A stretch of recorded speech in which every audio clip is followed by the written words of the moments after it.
Bonjour à tous et bienvenue sur cette petite chaîne où je vous présente les outils de demain afin que nous puissions ensemble mieux comprendre notre futur. On a vu, il y a 2 semaines, l'outil permettant l'investissement dans les entreprises, le PEA-PME. Aujourd'hui, voyons ensemble comment choisir les actions. Donc, tout d'abord, il nous faut déterminer quelles sont les actions éligibles.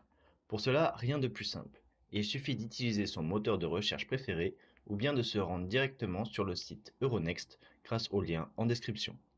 Pour rappel, avant de continuer, et comme précisé dans cet encart, les informations présentées dans cette vidéo ne constituent pas un conseil en investissement et sont diffusées à titre informatif.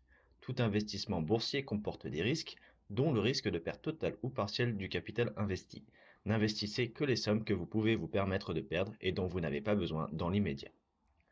On va commencer par enlever les entreprises qui ont été délistées, ce qui nous laisse tout de même 378 cas à étudier. Cependant, pour trouver une entreprise performante, il existe une solution assez simple, suivre ce que font les professionnels.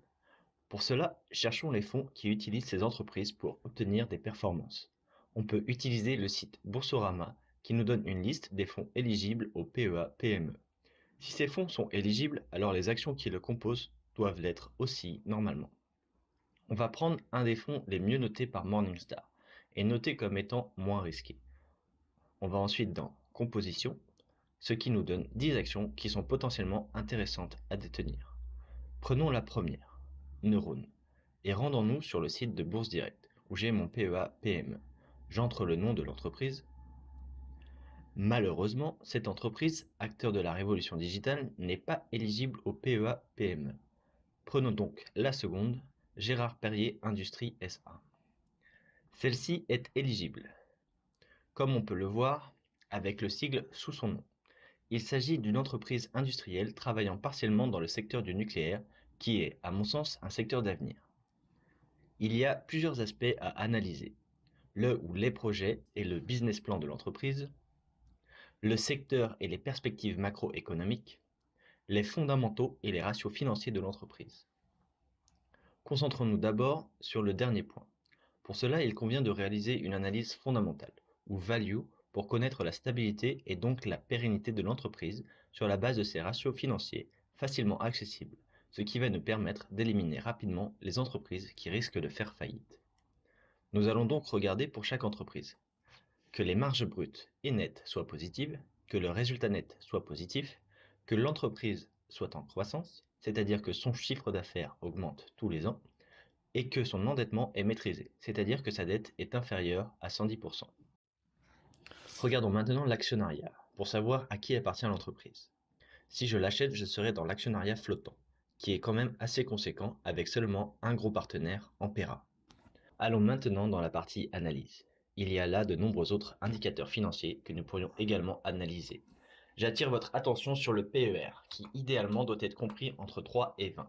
Le PER se calcule en prenant le cours d'une action et en le divisant par son bénéfice par action. Le PER, pour Price to Earning Ratio, permet de savoir comment le marché valorise les bénéfices d'une entreprise. Plus le PER est élevé, plus le marché est prêt à payer cher pour chaque euro de bénéfice annuel. De manière générale, cette entreprise est, d'un point de vue financier, excellente.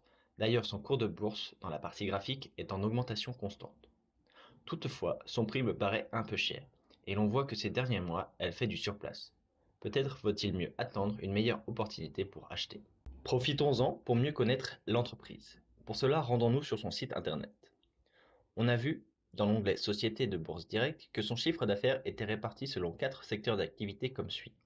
Prestations de services liés à l'énergie, prestations d'installation de maintenance, construction d'ensembles électriques et électroniques, et autres. Il nous faut maintenant étudier les projets et le business plan de l'entreprise. Voyons cela ensemble sur l'onglet Groupe puis Historique. On constate qu'il s'agit non pas d'une entreprise, mais d'un groupe, composé de plusieurs sociétés.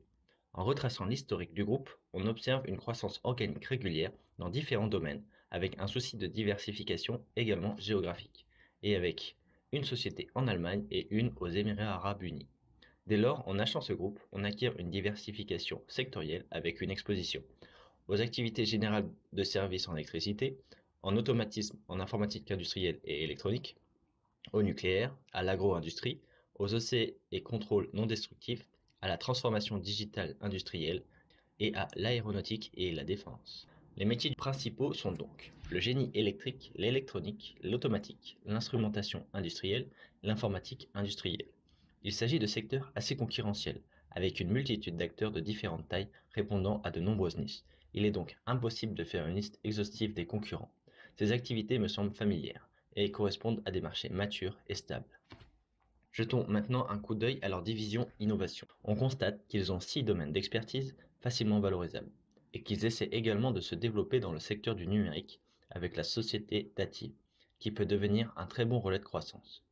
On y décèle quelques thématiques abordées sur la chaîne, comme la cybersécurité, l'Internet des objets, le cloud et le big data. Enfin, on termine sur l'onglet Finances, où l'ensemble des informations financières sont disponibles en téléchargement. Celles-ci sont aisément accessibles et c'est un bon point, car cela témoigne d'une totale transparence envers les potentiels investisseurs. A noter qu'en 2023, il y a eu 2 autres acquisitions et qu'en 2021, il y a eu un programme de rachat d'actions. Il est nécessaire de reprendre ces données pour vous faire votre propre opinion. Pour conclure, selon moi, il s'agit d'une action solide financièrement, avec de très belles perspectives de croissance et permettant une diversification intéressante. Cependant, le prix de l'action me semble un peu cher. Je vais donc garder cette entreprise dans ma shortlist et attendre un point d'entrée intéressant si jamais je dois me positionner. Mais alors vient la question, quel pourrait être ce point? Pour cela, revenons sur Bourse Direct et allons dans l'onglet graphique. Là, je prends le plus grand intervalle de temps possible et j'utilise l'outil tendance de la régression. Je prends à peu près les 2 extrémités et j'obtiens des bornes qui semblent correspondre à la tendance du graphique. Sur cette base, il serait intéressant d'acheter quand le cours sera aux alentours de 85 euros. Voilà pour la présentation de l'entreprise Gérard Perrier Industrie SA. N'hésitez pas à me dire dans les commentaires si vous souhaitez que je présente une entreprise en particulier issue de la liste PEA-PME. J'espère que cette vidéo vous a plu. Si c'est le cas, n'hésitez pas à la partager, à laisser un commentaire et à mettre un pouce en l'air, comme vous le rappellent tous les youtubeurs. À bientôt pour une meilleure vidéo sur les outils de demain.